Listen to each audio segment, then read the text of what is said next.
Bueno,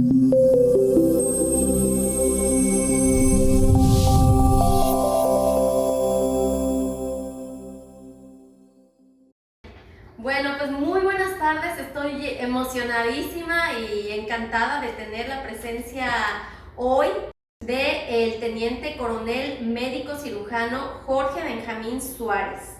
Él es maestro en ciencia biomédica en el área de inmunología. ¿Es correcto? Bienvenido. Quisiera compartir con todos ustedes pensamientos y dudas que todos los días compartimos entre nosotros, entre las redes sociales, en los grupos en los que estamos. Recibimos cualquier cantidad de información, pero sobre todo de desinformación. Y es muy importante que el día de hoy escuchemos lo que el maestro tiene que decirnos. Y tengo preguntas que seguramente ustedes también han pasado por su mente y que ahorita nos la van a aclarar. Al día de hoy, desde septiembre, ¿cuántos pacientes ha tratado? Yo creo que más de 700. ¿Y alguno de ellos ha tenido complicaciones graves o ha fallecido? Aproximadamente 5 personas de 700, había de ellos los cuales 2 tenían más de 97 años, los otros 3 personas de menos edad, que cuando llegaron al consultorio o yo llegué a sus domicilios ya estaban saturando en 38, de los cuales pues sí, en ese momento se aplicó maniobras de urgencia y se trasladó al hospital, ¿verdad? Con tan bajísima saturación de 38, 37%. ¿Terminaron falleciendo? No, no todos, no todos. No. De esos De esos 5 se salvó uno. Ah, muy bien. Gracias. Bueno, pues es un récord interesante porque ahorita lo que está pasando aquí, sobre todo vamos a enfocarnos en Baja California Sur, porque aquí nosotros tenemos una geografía muy particular, una visita de personas, de turistas, tanto extranjeros como nacionales, y además personas llegando todos los días a establecerse, a vivir aquí, que es impresionante el crecimiento exponencial que estamos teniendo. Entonces, enfocándonos en Baja California Sur, a mí me gustaría preguntarle ¿cuántas variantes han salido hasta hoy y cuáles son las diferencias entre ellas? Es la alfa, beta, gamma y delta, son 4. La alfa y beta, que fueron distribuidas en nuestro país en la primera fase, fueron la primera y segunda ola de COVID, que gracias a Dios vencimos con éxito, y actualmente predomina la delta, o por algunas personas llamadas la delta plus. Si me permite, en el principio el cuadro clínico de los síntomas COVID sí nos agregaba además la hiposmia, que es la falta de olfato, y la hipogeusia, que es la falta de gusto o gusto alterado, y en la variante delta es difícil que haya gusto alterado, que haya olfato alterado. Es un virus que esencialmente baja directamente a las vías aéreas inferiores. Ok, entonces eso significaría en un lenguaje coloquial que es más difícil detectar en sus etapas tempranas el COVID en estas variantes y por lo tanto es más letal. No es que sea más letal, pero sí es más rápido de esparcirse, y por la falta de detección sí puede haber un índice de mortandad mayor y en menos tiempo. Es decir, antes el paciente que nos daba síntomas iniciales, que ya acudía al médico a atención médica, pues ese paciente podía estar en más de 7 días, más de 10 días, 12 días, 13 días antes de que se decidiera si el paciente vivía o no. Y actualmente ha habido casos con la variante Delta o Delta Plus que en 72 horas fallecen. Esos son los casos predominantes. En la tercera ola que se está iniciando en algunos estados de nuestro país, pero definitivamente el mayor estado con más altos índices de contagio sí es Baja California Sur, y por eso es que pues yo vine aquí a coadyuvar a que esto termine. Doctor, hablando de esto último que está comentando, nosotros siendo una entidad de las que menos habitantes tiene por kilómetro cuadrado, ¿A qué le atañe que seamos ahorita el estado de más contagios? Hay quienes dicen que es porque como somos el estado que más pruebas estamos haciendo, pues que es obvio que haya más resultados y entre ellos más resultados positivos por estadística, ¿no? Probabilidad y estadística.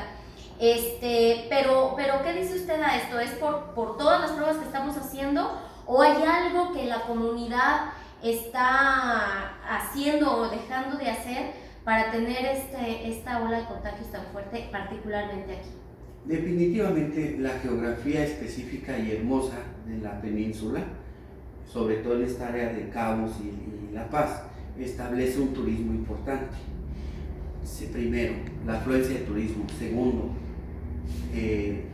las elecciones afectó la actitud, y por supuesto esto se incluye en el tópico de la idiosincrasia. Nuestra idiosincrasia en esta ciudad es una idiosincrasia, bueno, de mucho trabajo, de mucha prosperidad, de mucho empuje, pero eso también conlleva a falta de medidas y probablemente, aparte de la afluencia del turismo extranjero, sobre todo Estados Unidos, que todavía no están controlados, pues aparte de esto, pues, nosotros le agregamos aquí los fiestones y con eso bastó. No se habían dado las condiciones aquí y llegó el momento en el que la latencia de los casos surgió, se destapa, empieza a esparcirse y es como ahorita sí estamos aquí en Baja California Sur en primer lugar en el país. Y por eso es que le digo, tengo tanto interés en estar aquí, aunque sea 5 días, ¿verdad?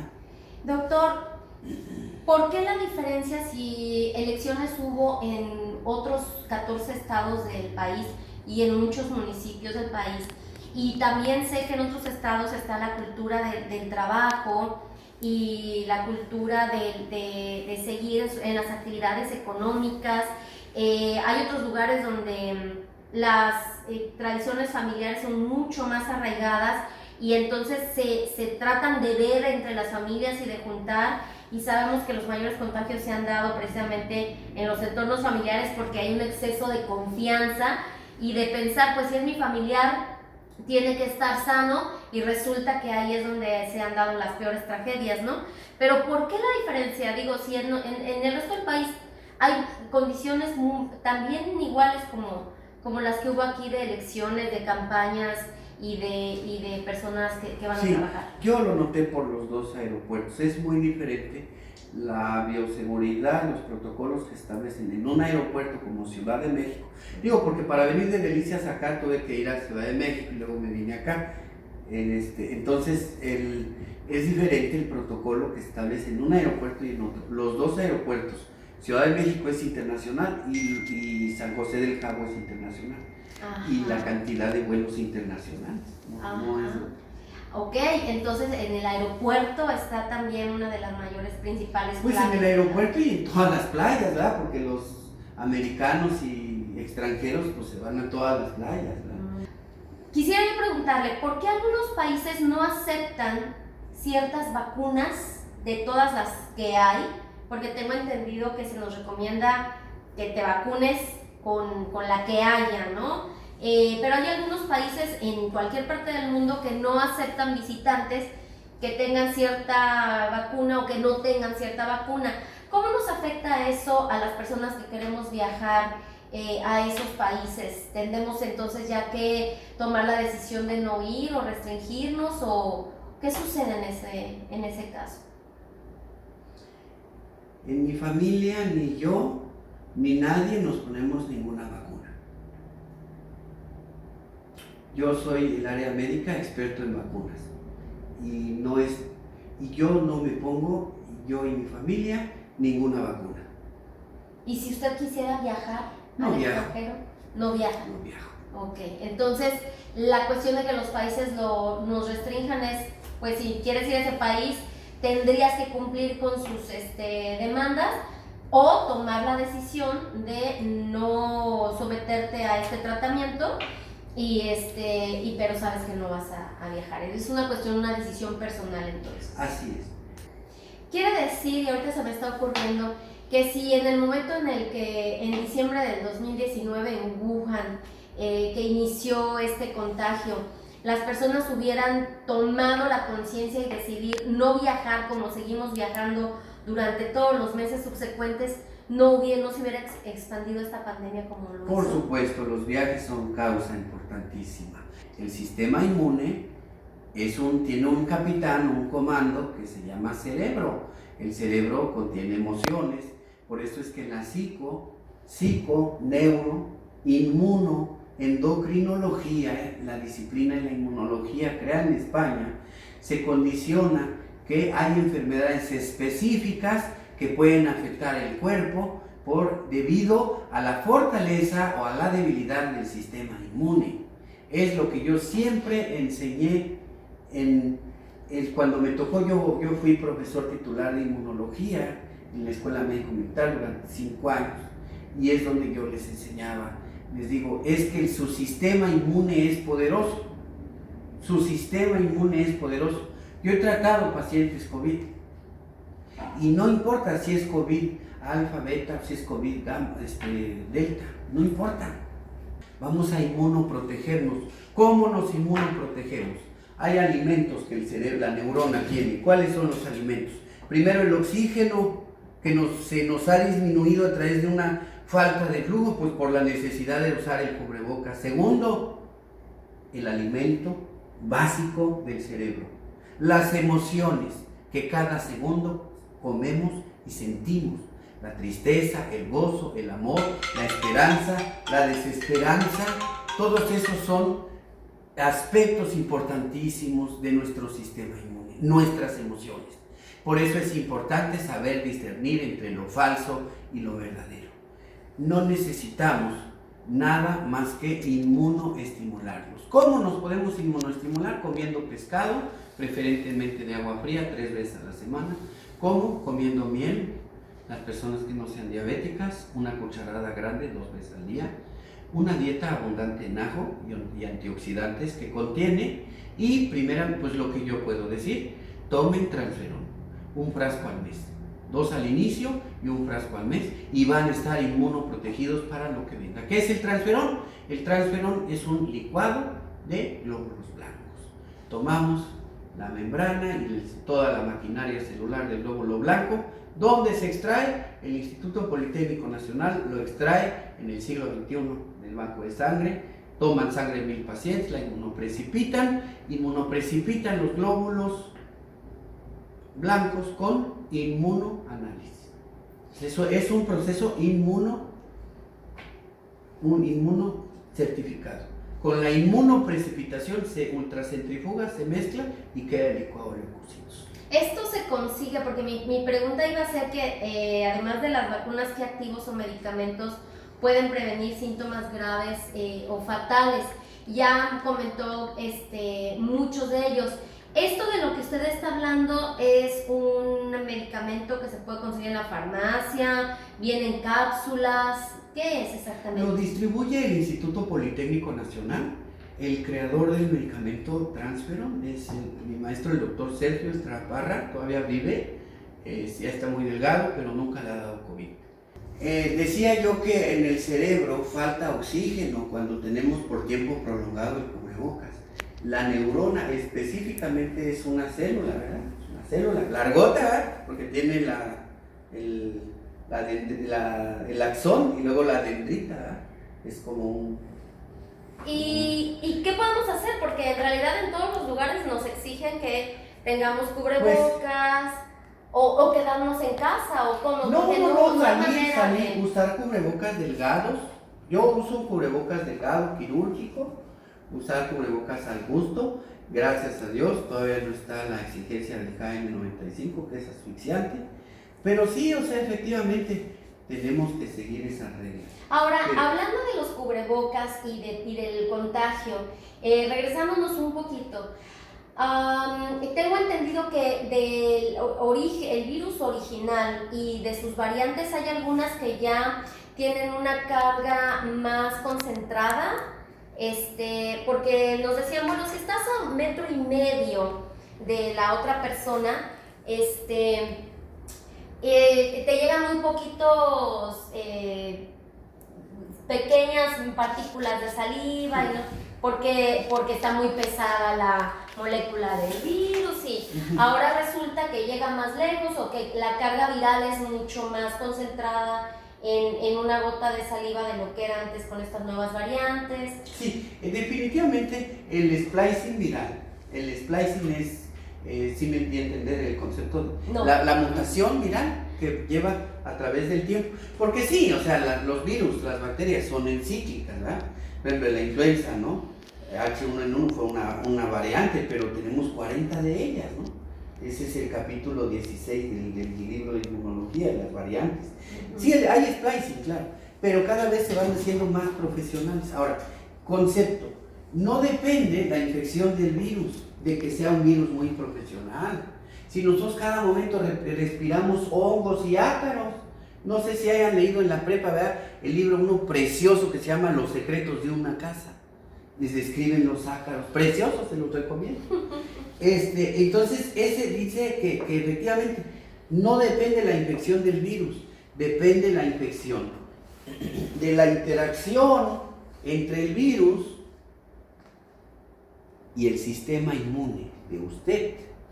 ¿Cómo vamos a estimular el sistema inmune? Primero, debemos de irnos a la verdad, porque la verdad es de Dios. Son mentiras que el virus sea muy peligroso. El virus es peligroso cuando hay un sistema inmune deficiente. El virus no es peligroso. Yo pongo el testimonio y gracias a Dios. Yo he revisado, los pacientes que he revisado, que son más de 700, todos sin cubreboca. Porque ¿cuál es el efecto de la enfermedad? El efecto emocional, el efecto mental. Llega el paciente con guantes, temblando, con miedo, con cubreboca doble y una careta, y dice, doctor, es que me voy a morir y no se me acerque porque lo voy a contagiar. Entonces le quito todo, le quito el cubreboca, yo me quito el cubreboca, pues no es un paciente COVID con confirmación, y lo reviso así y le digo, mire, yo estoy gordo, estoy hipertenso, estoy diabético, tengo 43 años, y que yo creo que el ejército no me dejó muy bien, porque ahí cuesta trabajo desayunar y cuesta trabajo lavarte los dientes, entonces no me cuidé. Entonces yo digo, no soy un médico que tenga una gran salud, que digas que estoy atlético ni nada, ¿verdad? ¿Y qué le pasa a los médicos así? Pues se mueren, ¿verdad? ¿Cuánto médico muerto? Pero ¿de qué depende que no te haga una enfermedad? De tu sistema inmune. ¿De qué depende tu sistema inmune? De tus emociones y de que no creas las mentiras. Eso de que tengo un virus mortal, no es cierto, no hay virus mortales. Existen sistemas inmunes deficientes. ¿Cómo vamos a estimular el sistema inmune? Dejemos de creer mentiras. Dentro de las cosas que al parecer están sucediendo, es por ejemplo el daño que sí han tenido los pulmones de las personas que han tenido COVID, y muchas de ellas que sí se han recuperado, de todas maneras terminan con un daño irreparable en sus tejidos, en sus fibras pulmonares.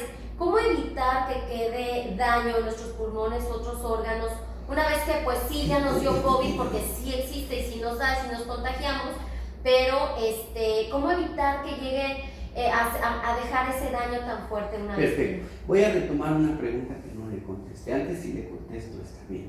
Dice, ¿cómo está lo de la carga viral del contagio? Sencillo, irnos a la verdad. Todos vamos a tener contagio con el COVID, todos lo tenemos, todos nuestros hijos, todos nuestros abuelitos, todos los adultos. ¿Sí? Desafortunadamente este virus, ¿qué hace? Selección. ¿Cómo estamos? ¿Qué debemos hacer? Tener conciencia que todos vamos a tener contacto con el virus. Uno no puede vivir por la vida poniéndose un cubreboca para que no te llegue un virus, y vas y estornudas medio segundo abajo de la tele y ya, te llegó. Eso se llama casualidad. ¿Y qué cree usted? La casualidad no existe. Ustedes que lo saben, ¿verdad? La casualidad no existe. Entonces no es casualidad, no existe. Lo que existe es sistemas inmunes y bichos. Entonces, pero hablando de la parte del daño en los pulmones. Del daño, bueno, con un adecuado tratamiento. Claro, que no, yo vine a Delicias a visitar a los hospitales, vine a Los Cabos a visitar a los hospitales al protocolo de Japón modificado, nos llegó al Hospital Central Militar, el protocolo se modificó, se adaptó por mi amigo Rey David y es el que estamos utilizando. No nos basamos a pruebas. La prueba de sangre falla en 50% con la de anticuerpos. La prueba de raspado nasal PCR falla en 37%. La única prueba que es más precisa es la tomografía simple de alta resolución. Ahora, ¿cómo evitar que tengamos consecuencias? El virus tiene, por sus factores, hace una curva de inmunosupresión, hace una curva de hipercoagulación.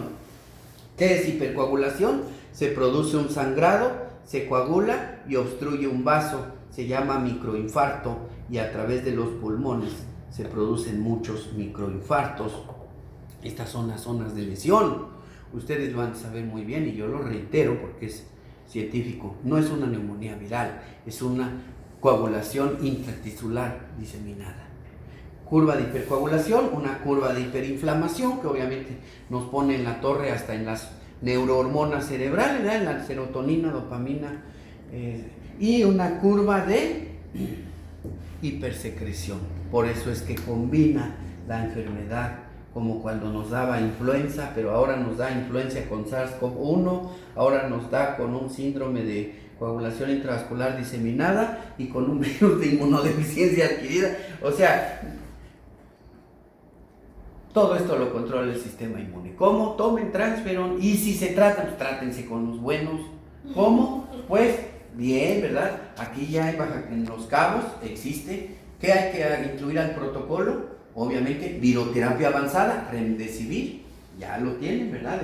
El Hospital San Lux, el doctor León, el amigo de cardiología, incluir viroterapia e incluir inmunoterapia. ¿Cuáles son? En la cadena de hiperinflamación, pues está interleucina 6, que tenemos una inmunoterapia que se llama Roatemra o tocilizumab, y la interleucina 1 y la interleucina 6 son la base de la cascada inflamatoria.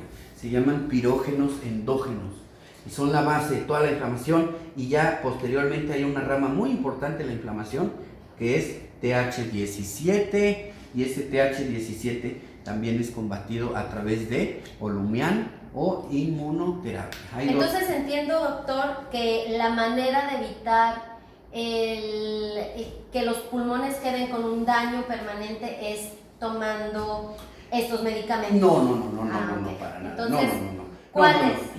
No, estos medicamentos son cuando la tomografía indica que es CORAS 3 en adelante. No, son caros. No. La terapia inicial, se las digo si gustan. Sí, se las digo.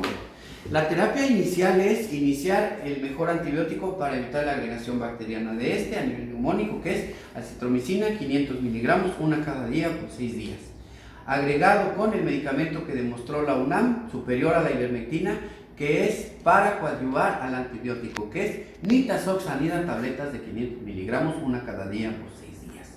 El tratamiento se debe de agregar, yo prefiero un doble esquema antihistamínico. Yo combino Evastel Z obleas, que es Evastina, una cada 8 horas por 10 días, con Atarax, que es hidroxicina, de los más potentes, una cada 12 horas por 7 días. También se puede agregar, si hay moco en retrodescarga, un spray nasal, porque es influyente en la tos, en el fenómeno inflamatorio y en el desarrollo del despeje de las secreciones.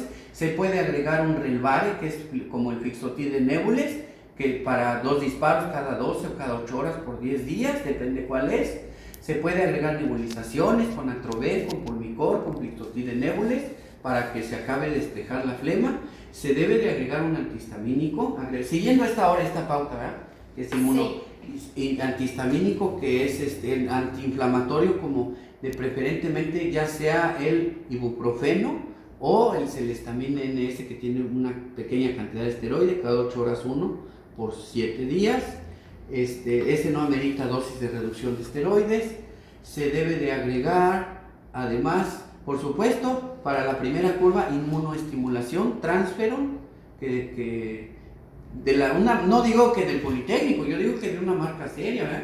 Las únicas marcas serias que pueden ser, pues es Politécnico, UNAM, o de la Facultad de Medicina de la UACH, de la Universidad Autónoma de Chihuahua, porque, pues, por ejemplo, el For Life Transfer Factor, ¿cuánta piratería hay? Nos lo mandó Estados Unidos, pero pues no tiene acreditación FDA, o sea, sencillo. Si es medicamento de Estados Unidos y dice Transfer Factor, tiene que estar acreditado por la FDA. Si es medicamento mexicano, tiene que estar acreditado por la COFEPRIS, lo cual solo tiene la UNAM, el Politécnico y la Universidad de Chihuahua.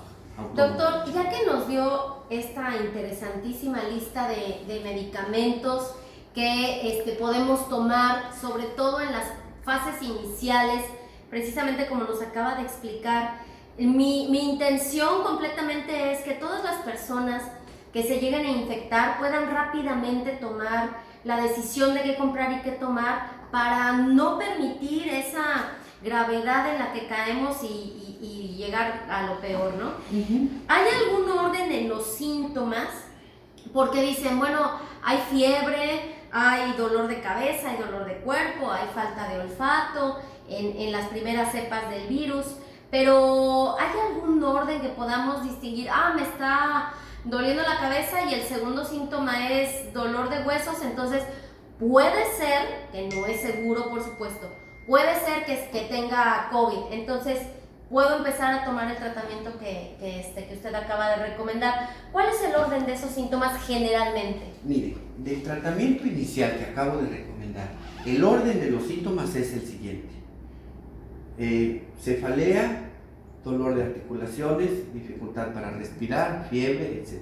Es confundido con muchas personas con otras cosas. Lo ideal, y por esto, porque hay como 4 fenómenos que se pueden, no es porque yo sea médico, pero siempre les voy a decir lo mismo, y es por honestidad y por el bien de ustedes y de sus familias.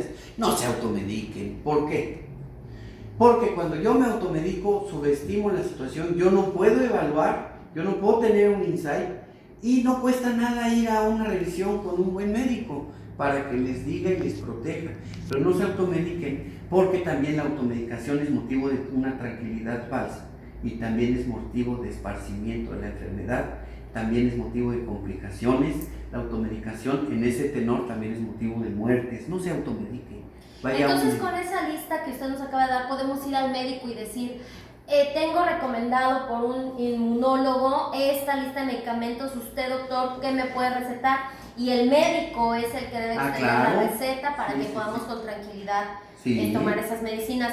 Doctor, hablando de esta solución que nos están dando, que son las vacunas, ¿qué diferencia hay entre anticuerpos monoclonales, entre el ARN mensajero, entre las de vectores, entre las de subunidades proteicas? ¿Qué diferencia hay? ¿Me presta la otra? Sí, por supuesto. Bueno, un vector es una porción, un vector o plásmido es un virus. El virus tiene un ARN, ¿verdad? O un ADN. Hay virus de ADN de sencilla o doble cadena, o de ADN de sencilla o doble cadena. Un anticuerpo se produce a través del código genético, que es el del ADN, ¿verdad? Es un polipéptido. En este caso, el fenómeno de inmunización no se está haciendo por anticuerpos o por proteínas como fue tradicional. Este movimiento no está haciendo por virus atenuados, no está haciendo por bacterias fragmentadas. Este movimiento se está haciendo por vectores virales que contienen material genético extraño y se introducido en nuestro ADN. Yo hasta ahí opino. Ok. ¿Y cuáles son los riesgos de vacunarse contra los riesgos de no vacunarse? ¿Y cuáles son las ventajas de no vacunarse contra las ventajas de vacunarse? Porque esas son las opciones que tenemos ahorita como población. Pues en mi familia no nos vacunamos. Pero ¿cuáles serían los riesgos de vacunarse y de no vacunarse? Pues poniendo en la balanza. Como todas las vacunas, sí, efectivamente, a través de estos mecanismos genéticos con los cuales yo no estoy de acuerdo, sí se ha bajado la curva de enfermedad, claro. Ha disminuido a través de la vacunación el número de enfermos, claro. A mí lo que no me gusta es cómo lo hacen, a través de ARN mensajero, pero sí se ha disminuido. Y o sea, de las consecuencias vacunas, a largo plazo que puede tener. Eso sí, hay que hablarle al genetista si te modifican tu ADN. Okay. ¿Qué te puede pasar? Eso es una buena pregunta. Okay. Esa es una muy buena pregunta, pero de que sí controla la enfermedad a corto plazo, sí, claro que lo hace, ¿verdad? Ahora, sí, ha funcionado. Ahora, como todas las vacunas, un 0.5% se enferman, como todas las vacunas, y yo los he visto. O sea, yo no digo que no funcione, yo lo digo es que a mí no me parece cómo actúa, pero sí funciona la vacuna. Muy bien, pues yo creo que ha sido muy interesante la plática con el doctor de esta tarde. Muchísimas gracias, pues gracias por acompañarnos, esperemos que les haya sido de utilidad. Ya tienen el número de el médico, el doctor, teniente coronel médico cirujano e inmunólogo, además de experto, y pues bueno, ya cada quien tomará su decisión, pero es importante que la decisión que tomemos sea completamente bien informada. Entonces busquen las fuentes correctas de información, no se queden con los videos. Muchos de los videos y muchas de las noticias que hoy estamos recibiendo son viejas. Por favor, verifiquen la fecha de la nota que están leyendo y sobre todo compartiendo. Tenemos una gran responsabilidad, sobre todo propia, y pues muchas gracias por habernos acompañado. Gracias a usted, licenciada, es un gusto y gracias.